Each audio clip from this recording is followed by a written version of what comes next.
नाज़रीन, जैसा कि आप जानते हैं कल भी 2 मैच खेले गए, पेशावर ज़ल्मी वर्सेस इस्लामाबाद यूनाइटेड और कराची किंग्स वर्सेस लाहौर कलंदर। बात करें दोनों मैचेस की तो पहले मैच में जिस तरह पहले पेशावर ने बैटिंग की और रदरफोर्ड ने जिस तरह बैटिंग की एब्सोल्युटली अमेजिंग, और पेशावर का स्कोर बहुत उन्होंने ऊपर पहुंचाया।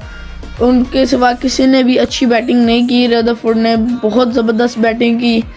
फिर इस्लामाबाद के बैट्समैनों ने इजीली उसको चेस कर दिया और उस मैच को वन साइडेड बना दिया।